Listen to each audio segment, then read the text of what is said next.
there was something I wanted to talk about. The ESO 2025 Direct. I wanted to talk about it.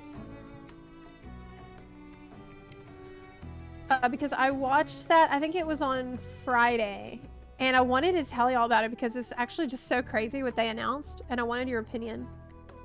What you think about this idea. I'm actually shocked that they're doing this. Okay, so I play Elder Scrolls Online really casually, like turbo casually, as just like I quest, I read books, I read lore stuff, because I love Elder Scrolls lore.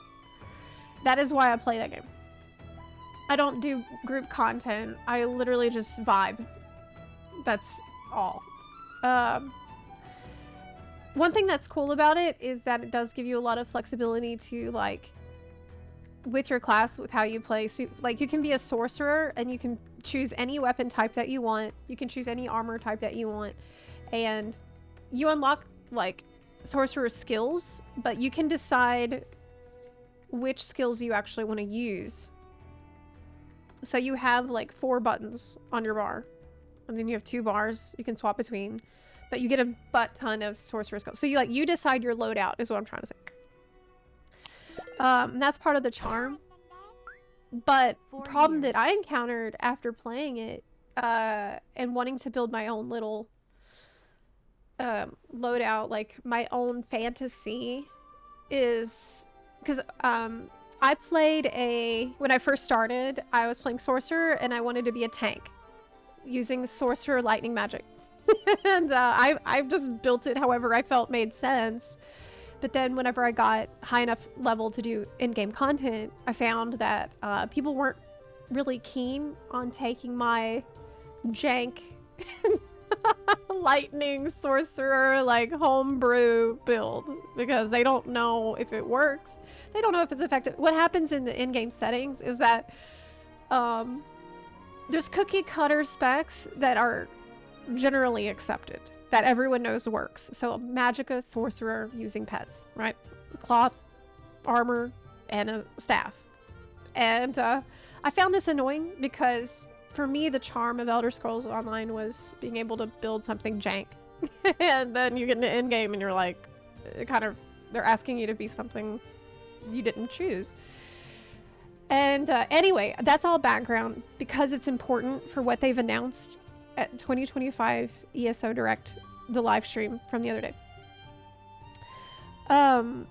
They've announced subclassing, but subclassing I think is a misnomer. It's actually more like cross-classing. So what they'll let you do now, they said subclassing is going to allow you, the player, to swap skill lines of your class with other skill lines. So, of any other class. Like full active abilities, full passive abilities, ultimate abilities. You will be able to just create a customized class using all the buttons of all the classes that are available in the game. And so obviously when they announced this, the Twitch chat is like, wait, so will classes be irrelevant then? Like, so much for class identity. This is no longer classes. If you can pick a button from any class, then what does that mean for what a class is, right? They said that I'm talking about Elder Scrolls Online. This is a big announcement they made the other day. They said, for example, you can be a necromancer who also uses Templar abilities. So you can summon a corpse, use repent on the corpse, and gain resources from it. Yes. Yeah. And yes, it's also going to apply to PvP. So I thought this was really wild. They did address the issue with class fantasy because people were screaming about it in the chat a lot. And class identity. And they're like, we understand that this is, I actually wrote down exactly what she said. She said, we understand that class matters and that, you know, there's a thematic tie with your class abilities. And we know some classes passives will work well with others. So like there's gonna be, of course, combinations of 3 class skill lines that when paired together have an optimal return for that interplay. Obviously there's gonna be a meta, is what she's saying. But you can do all content as a pure class. We're not taking that away. This is a choice. It's something you can do only if you want to do it. We're not forcing you to do it. And she said with that, they're embracing the Elder Scrolls philosophy of play the way you want to play so that you can hybridize and create something that you had. And it's true that it is more like a traditional Elder Scrolls game in the way that you can just create your own class and mix and match stuff. But I feel really conflicted about this. I feel so conflicted about it. On the one hand, it seems like such a bad idea.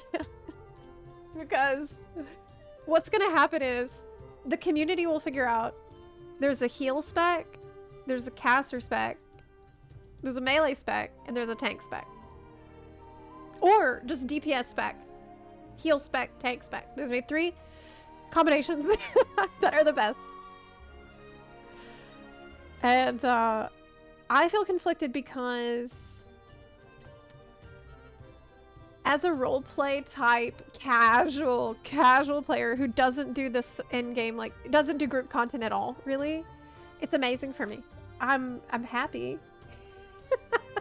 I'll get to finally like do this cool roleplay fantasy where I'm like part druid, part storm sorcerer, maybe a little Nightblade shadow stuff thrown in there. That's awesome for me. But I worry about it for the MMO. Like, how will that affect the MMO, especially in a PvP scenario? But yeah, what do you think about that? Isn't that so crazy that they're kind of just letting people... They're unlocking all the classes' abilities to use however you want. I think it's insane. Right, in an MMO it could be troublesome. That's kind of how I feel about it too. And another thing that concerned me with it, in the context of an MMO and like my history with MMOs, I really worry that it's a move that could prioritize attracting new kinds of players at the risk of alienating the most dedicated players. You know what I mean? That's something that it seems like is a real issue that could run into here. Because there's people that have, that like they're most dedicated people that have made countless alts, like one for every class. You have a stam sorcerer, you have a magic-based sorcerer, you have like one of every single class, like 100 different alts that you've used so you can play different classes, and now you can be able to mix and match stuff. I don't know. Like I said, I'm split. I can see how it's amazing, and I am personally hyped, but I can also see how it could be very concerning. That's why I wanted to bring it up with y'all today, see what you thought about it. I kind of think the meta will decide the best of the combinations regardless, but it might just take more time to experiment it out. Yeah, that's true, actually. That's a good point. Like, maybe time will tell that there are more than 3 options. Maybe there will be like 20 options. Yeah. I think, like, in terms of making that game more like, feel more like an Elder Scrolls, it feels like a right choice. And I do think that if there's more steps that they could take to turn it to feeling more Elder Scrolls-y, then it would be a good direction to go down. Now we just gonna have to play to find out. Yep. Yeah, that's true. I think that it's up on a PTR already, so there's probably already feedback coming in from that community about it. I'm not deep into that community, but, you know, I beta tested it. I've been around for a while. I've actually made a couple videos about Elder Scrolls Online that are on Zepla HQ. I think I've made 2 or 3, at least. So it's always kind of been there. in my heart. Because I love the Elder Scrolls universe so much, and it's like another... There's a lot of excellent lore in there. It's a look into... I think it is the... It's a second era game, so it gives you the earliest look that we currently have available in the franchise into what was happening before all the events of everything else.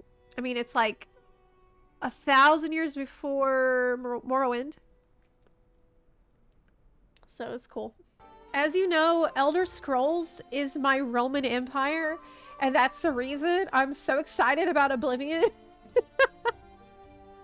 I can't wait. I can't wait.